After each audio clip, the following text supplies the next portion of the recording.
Warahmatullahi wabarakatuh. Apa kabar semua teman-teman? Jumpa lagi bersama kami ya di channel Kang Teknik.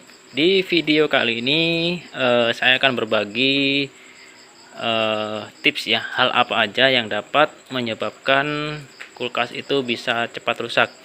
Dan hal ini mungkin sebagian orang sering dilakukan sehari-hari ya. Jadi nanti saya akan tunjukkan supaya kulkas kalian itu jauh lebih awet ya dalam penggunaan kulkas. Oke, yang pertama yaitu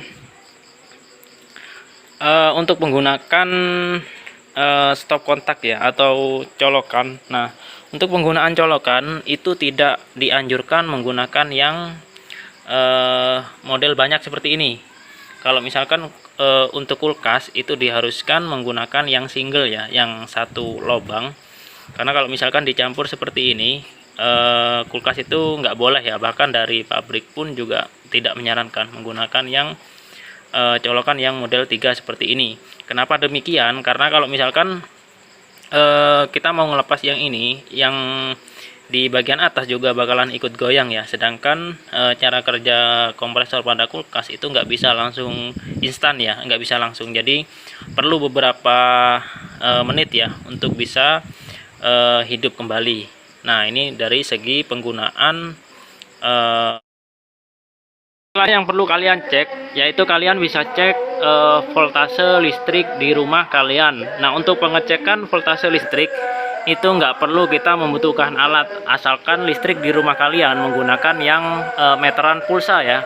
Nah, caranya kalian bisa cek di sini ada tombol, kalian cek 4 1 enter.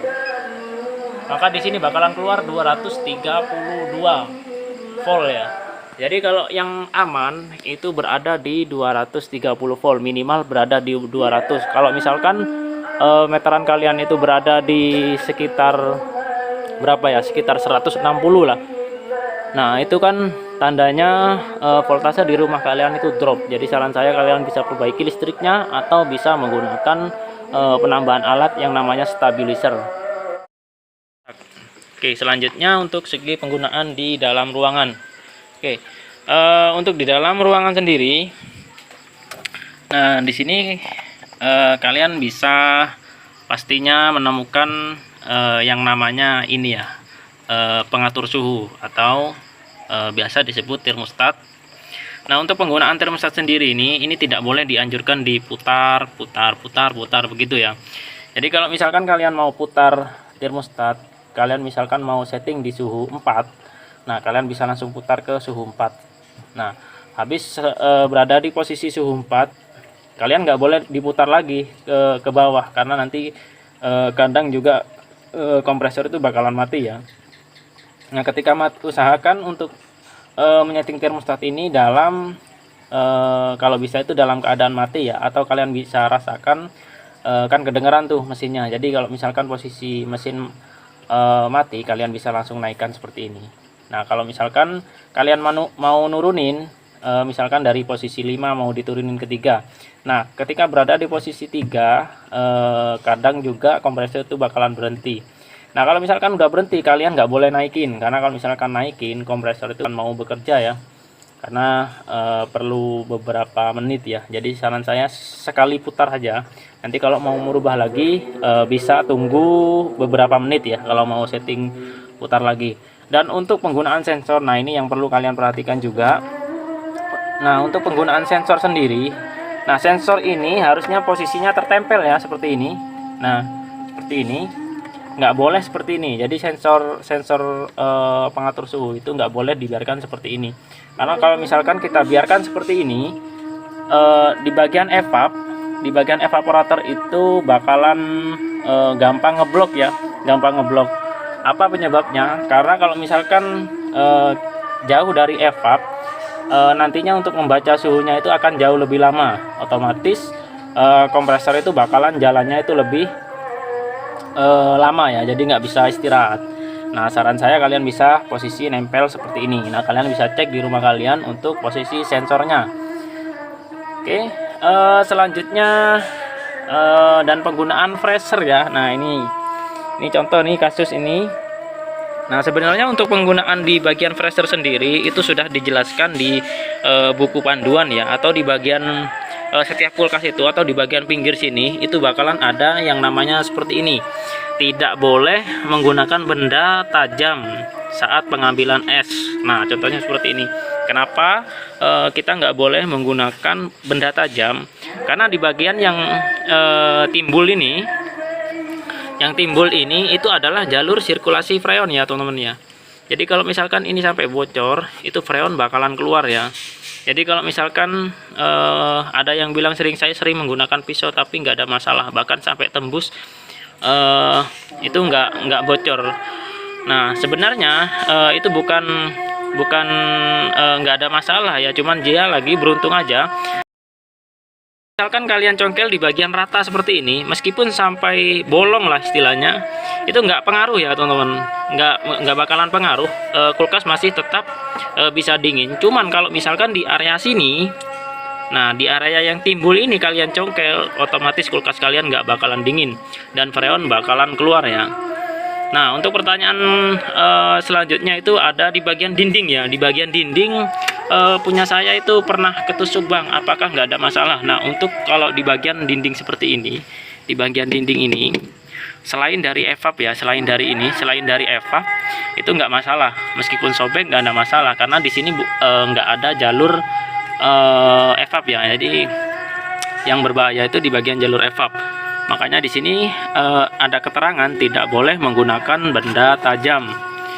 Nah, saran saya seperti itu. Oke, jadi nggak boleh ya. Nah, contoh dengan kasus ini dan kasus kerusakan pada kulkas ini sudah saya cat ya.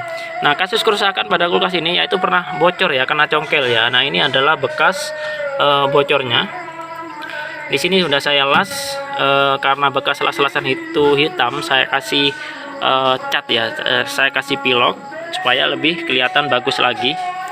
Nah, jangan sampai kejadian di rumah kalian seperti kulkas ini ya.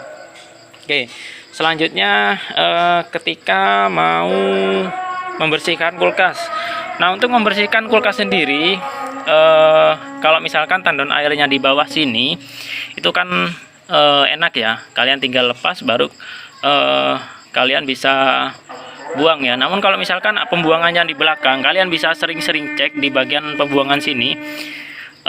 Biasanya itu kalau misalkan di bagian selangnya, selang pembuangan yang ke belakang itu mampet, biasanya itu keluarnya lewat sini dari bawah. Ataupun kalau misalkan tandon air di daerah sini, usahakan saat menguras air itu jangan sampai tumpah di depan sini ya.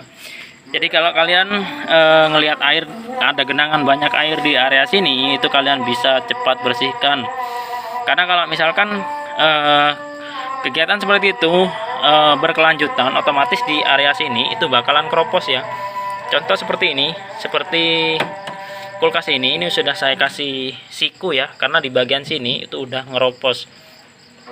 Nah, nih sini udah ngeropos, makanya saya pasang siku. Dan kebetulan untuk di bagian sini itu kenapa saran saya kalian harus bersihkan, karena di area sini, nah di area pojok-pojok sini, di list ini itu terdapat yang namanya pipa kondensor ya teman-teman.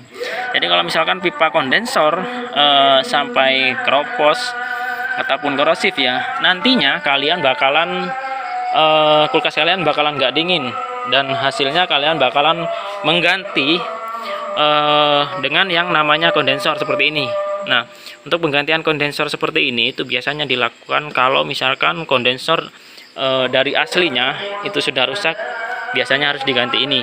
Jadi butuh biaya agak mahal ya kalau misalkan untuk penggantian kondensor sendiri. Jadi saran saya kalau misalkan ada air menggenang di bawah, kalian bisa bersihkan supaya tidak gampang korosif ya untuk di bagian perpipaan.